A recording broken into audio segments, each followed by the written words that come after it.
Hi everyone, कैसे हो आप लोग। Welcome back to my channel. So बहुत सारे बच्चे फिजिक्स को लेकर डरे हुए हैं कि फिजिक्स को कैसे करें, क्या 8 महीने में फिजिक्स हो पाएगी, फिजिक्स समझ में नहीं आ रहा वो कैसे करें, फिजिक्स में मार्क्स नहीं आ रहे उसको कैसे इंप्रूव करें। सो डोंट वरी, आज मैं आपके लिए लेकर आई हूँ 21 डेज चैलेंज। अगर आप इसको अच्छे से फॉलो करोगे तो डेफिनेटली आपका स्कोर फिजिक्स में बहुत अच्छा आएगा। 160+ 170+ तक बहुत आराम से जा सकते हो।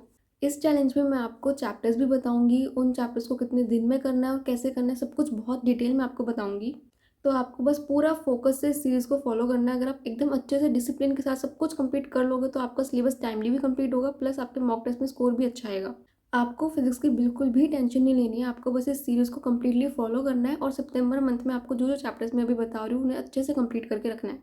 सितंबर तक आप इन चैप्टर्स को कंप्लीट कर लो, उसके बाद इन चैप्टर्स का आप एक पार्ट टेस्ट दो जिसमें आप देखो आपकी क्या गलती हुई है, उन्हें देखो, उन्हें इंप्रूव करो, एनालाइज करो सब कुछ करके, ठीक है, उन गलतियों को सुधारो अपनी। एंड उसके बाद फिर नेक्स्ट मंथ का टारगेट फॉलो करो। इस तरह करते जाओगे, टाइमली सब कुछ खत्म हो जाएगा, कॉन्फिडेंस भी आएगा। सो अभी आपके ऊपर डिपेंड करता है कि आपको इसे एज अ चैलेंज लेना है या एज अ टारगेट लेना है, जैसे मर्जी लो, पर आप इसे कंप्लीट करो, ठीक है। और अगर आप रेडी हो उसको फॉलो करने के लिए तो कमेंट में लिखकर जाना चैलेंज एक्सेप्टेड। मोर ओवर, जितने भी बच्चे सेल्फ स्टडी कर रहे हैं आपको भी टेंशन लेने की कोई ज़रूरत नहीं है। मैं इसमें आपको भी बताऊंगी कि अगर आप सेल्फ स्टडी कर रहे हो तो आप कहाँ से कर सकते हो, कौन से रिसोर्सेज फॉलो कर सकते हो जो आपको फ्री ऑफ कॉस्ट मिल जाएंगे यूट्यूब पर या फिर मेरे टेलीग्राम चैनल पर, जिसका लिंक आपको डिस्क्रिप्शन में मिल जाएगा। वहाँ से जाके आप ज्वाइन कर सकते हो, तो वहाँ पे सब कुछ आपको फ्री ऑफ कॉस्ट मिल जाएगा। सो आप वहाँ से लो एंड सब कुछ अपना कंप्लीट कर सकते हो, तो कोई भी आपको टेंशन लेने की जरूरत नहीं है। So now let's start the video. तो सबसे पहले बात आती है कि आपको कौन से चैप्टर्स करने हैं एंड कितने दिन में करने हैं। तो वो आपको स्क्रीन पे दिख रहा होगा कि आपको ये चैप्टर्स करने हैं और इतने इतने दिन में करने हैं, तो आप इसके अकॉर्डिंग अपना प्रिपरेशन करनी है आपको। तो क्योंकि ये स्टार्टिंग वाले चैप्टर्स है, तो अगर इनकेस आपने चैप्टर कर रखा है, आपने इनमें से एक या दो चैप्टर कर रखा है, तो ये नहीं कि आप 21 डेज में बचे हुए चैप्टर करोगे, नहीं, उसकी जगह आप और चैप्टर ऐड करो अपने हिसाब से। फॉर एग्जाम्पल, आपने units and dimensions and kinematics अपनी साइड से कंप्लीट कर रखा है, तो अब ये नहीं कि आप 21 डेज में सिर्फ लॉज ऑफ मोशन और वर्क बाय एनर्जी करोगे, आपके सिर्फ यही टारगेट, ऐसा नहीं होगा। आप इसकी जगह अपने खुद से चैप्टर ऐड कर सकते हो, आप रोटेशन ऐड कर सकते हो, ग्रेविटेशन ऐड कर सकते हो, तो आप उन्हें ऐड कर लो, ठीक है। बट आपके चैप्टर्स का उतना ही नंबर होना चाहिए, 4 से 5 चैप्टर्स आपको मिनिमम रखने हैं। अगर आप बेसिक से स्टार्ट कर रहे हो अभी से तो आप यही रख लो, अगर आपने कोई कर रखा है तो आप आगे वाला रख लो, ठीक है। तो इस तरह आप अपना टारगेट चेंज कर सकते हो अपने अकॉर्डिंगली। तो आपको प्लानर मिल गया कि कौन सा चैप्टर आपको कितने दिन में करना है, उसी के अकॉर्डिंग आपको करना है, उतने ही दिन में अपनी डेडलाइन रखना, आपको कंप्लीट करना होगा चैप्टर, ठीक है। इसके बाद अब बात आती है कि चैप्टर को कंप्लीट करना कैसे, उतने दिन में। तो सबसे पहले आपको लेक्चर लेना है। तो अगर आपने डिटेल बैच ज्वाइन कर रखा है, कोई भी कहीं से भी कोचिंग ले रहे हो तो आप वहाँ से कर लो, ठीक है। लेकिन इनकेस अगर आपने कहीं से कोई कोचिंग नहीं ले रहे हो, आप सेल्फ स्टडी कर रहे हो और यूट्यूब पर डिपेंड हो, तो आप वहाँ से उम्मीद बैच के या प्रचंड बैच के लेक्चर्स देख सकते हो। एंड इस डाउट में मत रहना कि क्योंकि अगर हम वन शॉट से देखेंगे, यूट्यूब से करेंगे, ठीक है, उम्मीद बैच देखेंगे तो हम पीछे रह जाएंगे या हमारा इतनी अच्छी प्रिपरेशन नहीं हो पाएगी बाकी के कंपैरिजन में। ऐसा कोई डाउट मत रखना अपने मन में। अगर आप खुद ही डाउटफुल रहोगे तो फिर जब आप क्वेश्चन सॉल्व करोगे ना, तो आपको हमेशा डाउट रहेगा कि यार मुझसे क्वेश्चन सॉल्व नहीं होगा, मैंने तो वन शॉट से पढ़ा है। तो ऐसा कोई डाउट नहीं रखना अपने मन में, बिल्कुल आपका सिलेक्शन हो सकता है वन शॉट से भी। मैंने खुद अपने टाइम पे सेल्फ स्टडी करी थी, मैंने खुद वन शॉट से पढ़ाई करी थी, उम्मीद बैच के लेक्चर्स देखे थे सारे, और मेरा सिलेक्शन हुआ था और मेरे फिजिक्स में भी अच्छे नंबर आए थे। आई स्कोर्ड 158 आउट ऑफ 180, जो कि बुरे नहीं थे। तो अगर मैं कर सकती हूँ तो आप भी डेफिनेटली कर सकते हो। मैंने क्या क्या किया था वो सब कुछ मैं बताऊंगी इस वीडियो में आगे। तो उसी तरह से आपको करना है, तो वन शॉट पे आप कॉन्फिडेंटली देख सकते हो। बस अपने अंदर ही कॉन्फिडेंस रखना कि यार मेरे को आता है। अगर आप खुद में अंदर कॉन्फिडेंट फील करोगे ना कि यार मैंने वन शॉट देखा है, मुझसे नहीं होगा, तो नहीं होंगे क्वेश्चंस। ये नहीं सोचना कि नहीं होंगे, ये सोचो कि होंगे, हमने पढ़ा है सब कुछ। सो कोई डाउट नहीं रखना अपने मन में, यूट्यूब के लेक्चर्स आप देख सकते हो। उसके अलावा बस जो एक दिक्कत आती है, क्योंकि वन शॉट में टाइम कम होता है, तो वहाँ पे लिमिटेड टाइम में सारे कंसेप्ट क्लियर करवाने पड़ते हैं। तो वहाँ पे एक कंसेप्ट के ऊपर ज़्यादा क्वेश्चन नहीं करवाए जाते, जिस वजह से हमें ऐसा फील होता है कि हमें कॉन्सेप्ट तो समझ में आ गया बट हमसे क्वेश्चन सॉल्व नहीं हो रहे। हमें ये नहीं समझ में आया कि उसको कैसे अप्लाई करना है क्वेश्चन में, अप्रोच समझ नहीं आ पा रही, क्वेश्चन नहीं सॉल्व हो पाते। तो वो दिक्कत थोड़ी सी आती है, बट उसका सोल्यूशन भी आपको आगे वीडियो में मिल जाएगा। सो उसकी टेंशन भी नहीं लेनी है, सब कुछ मैं क्लियर कर दूंगी। फिलहाल आप वन शॉट से आपको वीडियो देखनी है, ठीक है। लेक्चर वहाँ से आपका कंप्लीट हो जाएगा। इसके बाद बात करते हैं आपकी नोट्स की। देखो, अगर आप लेक्चर ले रहे हो, नोट्स बना रहे हो और क्वेश्चन प्रैक्टिस कर रहे हो, तीनों चीज़ें आप अगर एक ही दिन में कर पा रहे हो तो डेफिनेटली आप अपने नोट्स बनाओ। लेकिन अगर ऐसा होता है आपके साथ कि आपने लेक्चर लिया, नोट्स बनाया और आपका दिन खत्म हो गया और आपको क्वेश्चन प्रैक्टिस का टाइम ही नहीं मिला, तो फिर नोट्स मत बनाओ। बिकॉज अगर आपका सारा टाइम नोट्स बनाने में जा रहा है, आप नए नोट्स को रिवाइज कर पा रहे हो, आप नए क्वेश्चन सॉल्व कर पा रहे हो, तो दिक्कत है। आपको ऐसा नहीं करना, डेली क्वेश्चन प्रैक्टिस करनी है, वो ज़रूरी है। सो आपको अपनी प्रायोरिटी फिक्स रखनी पड़ेगी and it should be very clear कि आपको क्वेश्चन प्रैक्टिस करना वो मस्ट है आपका। लेक्चर देखना मस्ट है, क्वेश्चन प्रैक्टिस करना मस्ट है, नोट्स को पढ़ना मस्ट है। तो नोट्स अगर बना पा रहे हो, if you are getting the time then do so, बनाओ नोट्स, कोई दिक्कत की बात नहीं है। लेकिन अगर टाइम नहीं मिल रहा, नहीं बना पा रहे, तो फिर पढ़ने पे ज़्यादा फोकस करो। नोट्स को पढ़ना ज़्यादा ज़रूरी है रादर देन उसे बनाना। अब अगर आपका डाउट है कि हम कहाँ से नोट्स पढ़ें, तो मैं बता देती हूँ, मैंने भी अपने टाइम पे नोट्स नहीं बनाए थे बिकॉज मेरे पास तो बहुत कम टाइम था, तो मैंने इसलिए नहीं बनाए थे नोट्स। तो उसके लिए मैंने अपने बैच के नोट्स पढ़े थे, मैंने उम्मीद बैच के लेक्चर्स लिए थे, तो मैंने वही उम्मीद बैच के ही नोट्स मैंने पीडीएफ से पढ़े थे। इसके अलावा आपके लिए एक और ऑप्शन है, आप मेडिजी बुक से भी पढ़ सकते हो एमआर सर की, जिसकी पीडीएफ आपको मेरे टेलीग्राम चैनल पे मिल जाएगी। वहाँ से जाके आप ले सकते हो, वहाँ से पढ़ लो, वहाँ पे भी बहुत अच्छे नोट्स लिखे हैं, पूरी एनसीईआरटी कवर्ड है, तो आप वहाँ से भी पढ़ सकते हो। और अगर अभी आपको ये डाउट है कि एनसीईआरटी पढ़नी है या नहीं पढ़नी, तो देखो बायो और केमिस्ट्री में तो पढ़नी ज़रूरी होती है, लेकिन फिजिक्स के लिए मैं बोलूँगी कि आप इग्नोर कर सकते हो। अगर आपको पढ़ी जाती है तो आप पढ़ सकते हो, लेकिन मुझसे नहीं पढ़ी जाती थी, मुझे बहुत ज़्यादा बोरिंग लगती थी और मुझे समझ भी नहीं आती थी, तो मैंने स्किप कर दी थी। अगर आपसे पढ़ी जा रही है तो आप पढ़ सकते हो, अगर नहीं पढ़ी जा रही तो आप मेडिसी पढ़ लो, उसमें सब कुछ लिखा है ऑलरेडी, तो वो एक अच्छा सोर्स है आपके लिए। इसके बाद आपको बनानी है अपनी फॉर्मूला शीट्स। हर बच्चे को अपनी खुद की फॉर्मूला शीट्स बनानी है, बहुत ज़्यादा ज़रूरी है। और ऐसा कोई नहीं करेगा कि आप ही लोग सोचो कि हम लेक्चर ले लेंगे उसके बाद बना लेंगे, ऐसा नहीं होता। लेक्चर लेने के बाद ऐसा बैकलॉग नहीं रखना उसे कि बाद में कर लेंगे, वो बैकलॉग ही बन के रह जाएगा, वो नहीं होगा दोबारा। लेक्चर के साथ साथ आपको अपनी बनानी है। जब भी आप लेक्चर ले रहे हो, तो जो भी फॉर्मूला आए स्क्रीन पे उसको आपको एक पेपर पे नोट डाउन करना है, और लेक्चर के एंड तक आपकी फॉर्मूला शीट तैयार हो जाएगी। अगर साथ साथ बनाओगे ना तो ही बनेगी। लेक्चर के बाद अगर आप सोचो बाद में कर लेंगे, नहीं होता, वो बैकलॉग बन के रह जाता है, नहीं बना पाओगे। एंड आई विल रिकमेंड कि हर बच्चे अपनी खुद की बनाए, बिकॉज बहुत ज़्यादा हेल्प करती है आपको। क्विक रिवीजन में बहुत हेल्प मिलेगी, फॉर्मूलाज जल्दी याद होंगे, तो बहुत ज़रूरी है अपनी खुद की बनानी है। ठीक है, तो फॉर्मूला शीट्स सब बच्चे खुद की बनाएंगे। नोट्स आप बनाना चाहो बनाओ, नहीं बनाना चाहो मत बनाओ, पर फॉर्मूला शीट्स मैंडेटरी है जो सबको बनानी है। एंड नाउ बहुत सारे बच्चों को एक डाउट होता है कि दी हमसे फॉर्मूलाज याद नहीं होते, कैसे करें। तो देखो मैं आपको एक सिंपल सा तरीका बताती हूँ फॉर्मूलाज याद करने का। फॉर्मूला कभी भी ऐसे रीड करने से याद नहीं होते। ठीक है, आप जितनी बार उसे लिखोगे, आप प्रैक्टिस करोगे, उतनी ज़्यादा आपको याद होंगे जल्दी। ठीक है, तो आपको क्या करना है, आपने अपनी फॉर्मूला शीट बनाई, ठीक है, अब उसे बना के आपको अपने सामने रखना है एंड अपने क्वेश्चंस करना स्टार्ट कर देने हैं। ठीक है, आप क्वेश्चंस करो। आपको फॉर्मूला नहीं याद कोई बात नहीं, आप फॉर्मूला शीट से देख के करो। ठीक है, क्वेश्चन आए, आपको फॉर्मूला नहीं पता, आप उधर से देखो और फिर लिखो और करो। ठीक है, शुरू में आप एक बार देखोगे, दो बार देखोगे, तीन बार, चार बार, पांचवी बार नहीं देखोगे, आपको खुद फॉर्मूला याद हो जाएगा अपने आप। आप जब तीन चार बार लिखोगे ना सेम फॉर्मूला, तो आपको पांचवी बार खुद ही याद हो जाएगा और आपको पता भी नहीं चलेगा कि कब हो गया, और आपको कोई मेहनत भी नहीं करनी है। आप क्वेश्चन सॉल्व करो। ठीक है, नॉर्मल अपनी क्वेश्चन प्रैक्टिस करो, आप याद मत करो, आप अपना टाइम वेस्ट मत करो फॉर्मूलाज को याद करने में, नहीं करो उधर टाइम वेस्ट। फॉर्मूला शीट बना ली, उसके बाद आपको करनी क्वेश्चन प्रैक्टिस, लेकर बैठ जाओ, देख देख के लिखो, अपने आप पांचवी छठी बार आपको याद हो जाएगा फॉर्मूला, आपको कोई मेहनत नहीं करनी। उसके बाद आप खुद एक टाइम आएगा, आप देखना बंद कर दोगे, आप खुद लिखना शुरू कर दोगे फॉर्मूला। तो इस तरह करो, आपको खुद फॉर्मूला याद हो जाएगा। और इसी तरह मैंने खुद याद किए थे, मुझसे भी फॉर्मूला याद नहीं हो रहे थे, फिर मैंने फॉर्मूला शीट बनाई, मैंने रखी और मैंने क्वेश्चन सॉल्व करने स्टार्ट कर दिए। मैं फॉर्मूला देख देख कर करती थी क्वेश्चन सॉल्व, लेकिन उसके बाद अपने आप मुझसे याद हो गए फॉर्मूलाज, और फिर मैंने खुद बिना देखे करना स्टार्ट कर दिया, और मुझे कोई एक्स्ट्रा टाइम नहीं देना पड़ा। और जब फॉर्मूलाज याद हुए, क्वेश्चन भी अपने आप सॉल्व होने लग गए, सब कुछ हो गया। So this is how you can also do it. इसके बाद आपकी बात करते हैं हम क्वेश्चन प्रैक्टिस की। तो क्वेश्चन प्रैक्टिस आपको डेली करनी है, डेली। एंड अगर आपके पास कोई भी मॉड्यूल है, डीपीपी, आप वहाँ से कर सकते हो, कोई दिक्कत की बात नहीं, आप वहाँ से करो। लेकिन इनकेस अगर आपके पास कुछ भी नहीं है, तो मैं बता देती हूँ, उसके लिए आप PW पंच बुक की पीडीएफ से कर सकते हो क्वेश्चन सॉल्व। उसकी पीडीएफ आपको मेरे टेलीग्राम चैनल पे मिल जाएगी, वहाँ से लेके कर सकते हो। मैंने भी वहीं से करी थी क्वेश्चन प्रैक्टिस, बहुत अच्छी बुक है। वहाँ पे आपको डिफरेंट डिफरेंट टाइप के क्वेश्चंस मिलेंगे, जो जो आपके नीट के लिए इंपॉर्टेंट है। हर टॉपिक के क्वेश्चंस मिलेंगे जो आपको करने चाहिए, and also NEET relevant question है। तो बहुत अच्छी बुक है, वहाँ से आप क्वेश्चन प्रैक्टिस कर सकते हो। ऑल्सो एक एडवाइस मैं दूंगी, जब भी आप क्वेश्चन प्रैक्टिस करो ना, तो कोशिश करो आप इजी से हार्ड की तरफ जाओ। कई बार क्या होता है, आपने लेक्चर देखा, उसके बाद हम सीधा क्वेश्चन उठाते हैं और वो बहुत डिफिकल्ट क्वेश्चन होता है, और वो हमसे नहीं होता, और इस वजह से हमारा सारा कॉन्फिडेंस खराब हो जाता है और हमें लगता है कि एक नहीं हुआ ना, आगे के भी नहीं होंगे, और हम छोड़ देते हैं, जो बहुत बड़ी गलती होती है। अगर आप इजी उठाओगे, आपसे होगा, फिर आप दूसरा उठाओगे, फिर आप तीसरा उठाओगे, आप करोगे, जैसे जैसे आपसे क्वेश्चन होंगे आपका कॉन्फिडेंस बढ़ेगा। सो कोशिश ये करो, पहले इजी क्वेश्चंस उठाओ, सारे इजी करो, कॉन्फिडेंस बिल्ड करो, फिर मॉडरेट करो। जब इजी हो जाएगा ना, फिर धीरे धीरे आपके अंदर कॉन्फिडेंस आएगा और आपको चीज़ें समझ में आएगी, जिससे आप मॉडरेट टाइप के क्वेश्चन भी कर पाओगे। तो वो करो, फिर जब वो होगा तो आपका कॉन्फिडेंस और ज़्यादा बढ़ेगा, और ज़्यादा आपको क्लैरिटी होगी कंसेप्ट की, और चीज़ें आपको सॉल्व करनी आएंगी। एंड देन हार्ड की तरफ जाओ। आई एम श्योर अगर आप ईजी से हार्ड की तरफ जाओगे ना, तो हार्ड क्वेश्चन भी आप कर पाओगे, लेकिन अगर आप सीधा हार्ड करोगे तो आपसे नहीं होंगे। And it's so obvious. आपने एक लेक्चर देखा है, एकदम से लेक्चर देखते आप कैसे एक्सपेक्ट कर सकते हो खुद से कि आप बहुत हाई लेवल क्वेश्चन कर लोगे, नहीं कर पाओगे।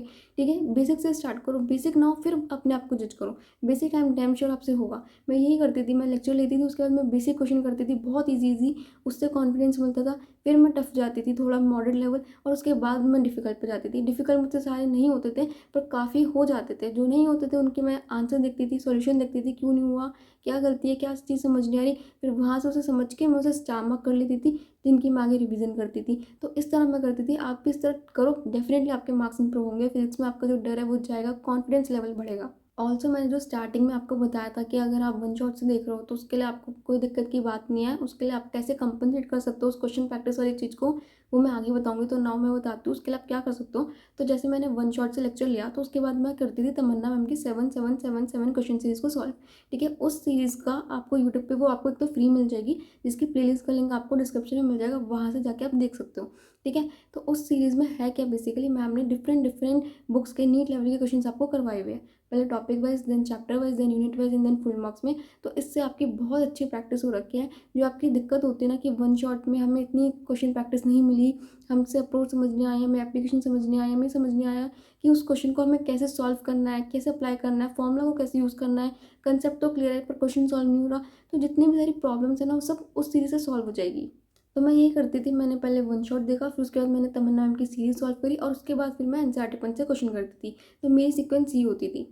आई कैन गारंटी यू, अगर आप वो सीरीज़ पूरी सॉल्व करते हो, 100% आपके मार्क्स बढ़ेंगे, आपका जो डर है वो जाएगा फिजिक्स से, और आपको कॉन्फिडेंस आने लगेगा, आपको समझ में आएगा कि चीज़ों को सॉल्व करना कैसे है, अप्रोच कैसे करना है। इन फिजिक्स आपको इतनी टफ नहीं लगेगी डेफिनेटली। एंड मेरे साथ तो ऐसा हो गया था कि मुझे केमिस्ट्री से ज़्यादा ईजी लगने लगी थी, मुझे सबसे टफ केमिस्ट्री लगती थी। मेरे को फिजिक्स समझ में आने लगी थी, इसलिए मुझे वो थोड़ी इजी लगने लगी थी केमिस्ट्री के कंपैरिजन में।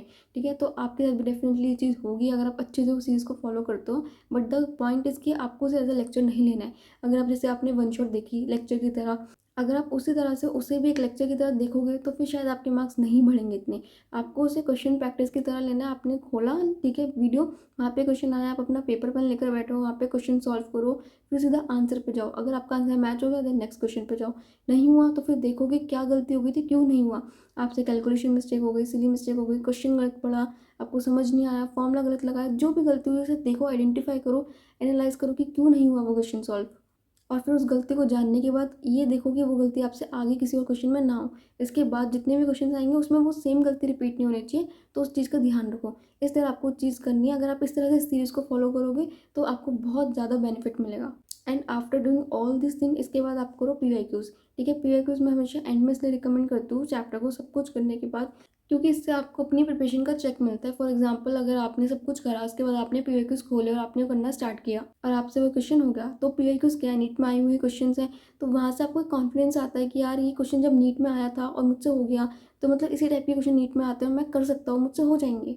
एंड अगर वही आप पहले कर लोगे पीवाईक्यूज़ चैप्टर को वन शॉट देखते ही, और अगर आप जब देखोगे आपसे क्वेश्चन नहीं होगा सॉल्व, तो फिर आपको ये लगता है कि यार मुझसे तो नीट के क्वेश्चंस भी नहीं हो रहे सॉल्व, कैसे होगा, नीट नीट का लेवल मैं कर ही नहीं पा रहा, तो आपको डीमोटिवेशन होती है। तो इसलिए मैं हमेशा इनमें रिकमेंड करती हूँ चैप्टर सब कुछ करो, अपनी प्रिपरेशन अच्छे से करो, और फिर देखो कि आपकी प्रिपरेशन का लेवल कितना है, कि आपसे पीवाईक्यूज़ हो रहे हैं या नहीं हो रहे।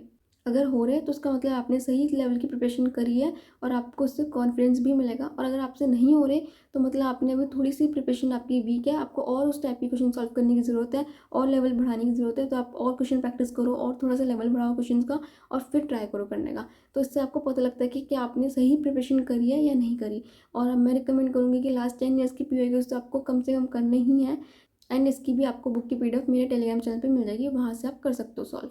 तो ये सब करके आपको अपना चैप्टर करना है डन। तो इस 21 डेज चैलेंज में आपको जो चैप्टर जितने दिन में करना है उतने दिन में आपको सारे स्टेप्स को फॉलो करना है, और इसके बाद आपका जो चैप्टर है वो कंप्लीट हो जाएगा। इसके बाद चैप्टर को करने के बाद ऐसा नहीं कि अब करने के बाद सीधा आप उठा रहे हो उसे मार्च में जब आप फुल मार्क्स दोगे नीट से 1-2 महीने पहले, ऐसा नहीं करना है। बीच में आपको रिवाइज भी करना है, तो वो भी मैं आपको फटाफट से बता देती हूँ। रिवीजन में आपको क्या करना है, अपनी फॉर्मूला शीट जो बनाई है ना उसका यूज़ लेना है। फटाफट से 15-20 मिनट में आपको सारे फॉर्मूलाज को रिवाइज करना है, और उसके बाद करनी है क्वेश्चन प्रैक्टिस। तो मैंने बताया था ना, जब आप क्वेश्चन प्रैक्टिस कर रहे हो तो कुछ क्वेश्चन को आपको सर्कल करना है जो आपसे नहीं हुए, जिनका आपने सोल्यूशन देखा, जो आपको डिफिकल्ट लगे, तो उन क्वेश्चन की आपको क्वेश्चन प्रैक्टिस करनी है रिविजन में। ठीक है, रिविजन आपका बिना क्वेश्चन प्रैक्टिस के नहीं होती, तो आपको क्वेश्चन प्रैक्टिस करनी पड़ेगी रिविजन में। तो आप वही क्वेश्चन को टारगेट करो जो आपसे फर्स्ट टाइम में नहीं हुए थे, जो आपको डिफिकल्ट लगे थे, ताकि उनको आप सीखो, आप रिवाइज करो उनको, और वो क्वेश्चन आपके दोबारा गलत ना हो। अगर आप रैंडमली कोई भी क्वेश्चन को टारगेट करोगे, कोई भी करोगे, तो आपने रिवीजन में क्वेश्चन प्रैक्टिस तो करी, नो डाउट, बट उसका आपको इतना मैक्सिमम बेनिफिट नहीं मिलेगा, क्योंकि शायद वो वही क्वेश्चंस थे जो आपको ऑलरेडी आते थे, जिनको बिना करे भी आप कर लेते। तो इसलिए उन क्वेश्चन को टारगेट करो जो आपके गलत होने के चांस है, जो अगर एग्जाम में आए तो आपके मार्क्स लूज करवा सकते हैं। तो आपको उन क्वेश्चन को टारगेट करना है। और उन क्वेश्चन को कैसे करोगे, जब आप पहले ही मार्क करके रखोगे उन क्वेश्चन को, तो सर्कल करके रख लेना पहले ही, ताकि रिवीजन के टाइम पे आपको दिक्कत ना हो और आपको पता हो कि आपको ये क्वेश्चन सॉल्व करना है, और उनको फटाफट से आपको सॉल्व करके रिवाइज कर लेना। इसके अलावा आप शॉर्ट नोट्स या माइंड मैप्स का भी यूज़ कर सकते हो, जो भी आपको मेरे टेलीग्राम चैनल पे मिल जाएंगे, तो आप उनका भी यूज़ कर सकते हो। नेक्स्ट और last step of this 21 days challenge is आपके मॉक टेस्ट। ऐसा नहीं सिर्फ पढ़ के रिवाइज करके एंड हो गया, नहीं, ये चैलेंज एंड होगा जब आप मॉक टेस्ट देके अपनी आपको देखोगे, इस प्रिपरेशन को देखोगे आपने क्या किया इस चैलेंज में। ठीक है, तो इन 21 डेज में सब कुछ कंप्लीट करने के बाद आपको करना है मॉक टेस्ट। ठीक है, पार्ट टेस्ट देना है जिसमें ये सारे चैप्टर्स होंगे, और देखना है कि आपको कितना आता है, कितने मार्क्स आ रहे हैं। अपनी प्रिपरेशन को एनालाइज करना है, पार्ट टेस्ट से भागना नहीं है। ऐसा नहीं कि पार्ट टेस्ट मार्च में कर रहे हो और अप्रैल में फुल मार्क्स, ऐसे नहीं करना। अभी से पार्ट टेस्ट देना है ताकि मार्च से आप फुल मार्क्स दे सको। तो इस चैलेंज का एंड आपके पार्ट टेस्ट के साथ होगा। आप पार्ट टेस्ट दोगे, उसके साथ साथ सिर्फ देना नहीं है, एनालाइज करोगे कि क्या गलतियाँ हुई है, क्यों नंबर कटे, कहाँ कहाँ कटे, कौन से क्वेश्चंस नहीं आए, उन सबको एनालाइज करोगे एंड देन इम्प्रूव करोगे। ठीक है, तो आपको क्या करना है, पार्ट टेस्ट देना है, फिर अपनी गलतियाँ देखनी है, उसके बाद उसे इम्प्रूव करना है। अगर आपको लगे कि यार ये तो मैं फॉर्मुलेस भूल रही हूँ, तो फॉर्मुलेस याद करो। अगर आपको लगे कि यार इस चैप्टर में मुझे थोड़ी सी और क्वेश्चन प्रैक्टिस की जरूरत है, क्योंकि इसके क्वेश्चन मुझसे नहीं हो पा रहे हैं, तो और क्वेश्चन प्रैक्टिस करो। तो एंड के 3-4 डेज इस चीज़ के लिए रखेंगे। ठीक है, 21 डेज में कंप्लीट किया, देन पार्ट टेस्ट दिया, उसके बाद एनालाइज किया, एक दिन हो गया, उसके बाद उन गलतियों को इंप्रूव करना है, तो 2-3 दिन उसके लिए लेंगे। ठीक है, तो उसमें आपको सारी गलती अपनी इंप्रूव करनी है, और इन चैप्टर्स को एकदम कंप्लीट करके अपनी एकदम स्ट्रॉन्ग करके परफेक्ट करके रखना है आपको। तो अगर आपने कहीं से भी पार्ट टेस्ट सीरीज़ ले रखी है, मॉक टेस्ट ज्वाइन कर रखे हैं, तो वहाँ से आपको मिल जाएगा पार्ट टेस्ट, क्योंकि इन चैप्टर्स का होगा 100%। एंड इनकेस नहीं मिलता, नहीं आपके पास, या फिर सेल्फ स्टडी कर रहे हो, तो आपको मेरे टेलीग्राम चैनल पे मिल जाएगा, मैं प्रोवाइड कर दूँगी। तो वहाँ पे मैं अपलोड कर दूँगी, तो उसको दे देना। ठीक है, तो वो मत छोड़ना। और फिर ये करके हम नेक्स्ट 21 डेज चैलेंज सीरीज में लेकर आऊँगी, जिसको हम अगेन फॉलो करेंगे ऐसे ही सारा, जिसमें हम चैप्टर्स करेंगे पहले, उसके बाद फिर पार्ट टेस्ट देंगे, एंड देन पहले वाले चैप्टर्स को भी रिवाइज करेंगे, तो सब कुछ होगा। तो सब कुछ मैं आपको बताऊंगी, प्रॉपर डिटेल में आपकी पूरी प्रिपरेशन होगी। इतना मैं कर रही हूँ, अब आपको फॉलो तो खुद करना पड़ेगा। मैं आपको सिर्फ गाइड कर सकती हूँ, प्लानर बना के दे सकती हूँ, सबको समझा सकती हूँ, आपके साथ सीरीज लॉन्च कर सकती हूँ। इसके आगे तो आपको ही करना है, करना तो एट द एंड आपको ही है। ठीक है, गाइड करने वाले आपको बहुत मिलेंगे, बट करना आपको पड़ेगा, वो कोई नहीं कर सकता आपके लिए। It's your dream and you have to fight. आपको खुद अपने सपने के लिए फाइट करना पड़ेगा।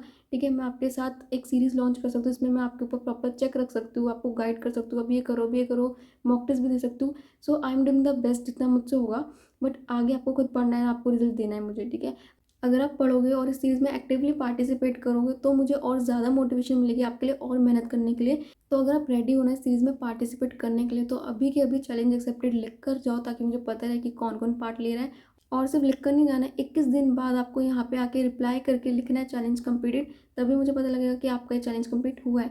एक्सेप्ट किया, कंप्लीट करो, एंड देन नेक्स्ट पे जाएंगे। ये करोगे तब आपका कंप्लीट होगा।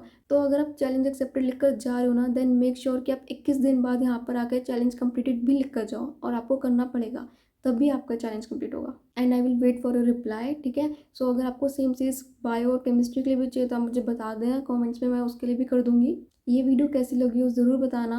अगर आपको किसी और टॉपिक पे वीडियो चाहिए, तो आप वो भी बता सकते हो। एंड अगर आपको कोई भी डाउट है, तो आप मुझसे पूछ सकते हो कमेंट्स में। So that's all for the video. अगर आपको वीडियो पसंद आई हो, तो प्लीज़ लाइक करना, चैनल को सब्सक्राइब करना, शेयर करना अपने दोस्तों के साथ, जितना ज़्यादा शेयर कर सकते हो। सब्सक्राइब किए बगैर प्लीज़ मत जाना। अगर आप चैनल पर आए हो, तो प्लीज़ सब्सक्राइब करके ही जाना। इससे मुझे बहुत ज़्यादा मोटिवेशन मिलती है आप लोगों के लिए काम करने के लिए। So please make sure to subscribe the channel.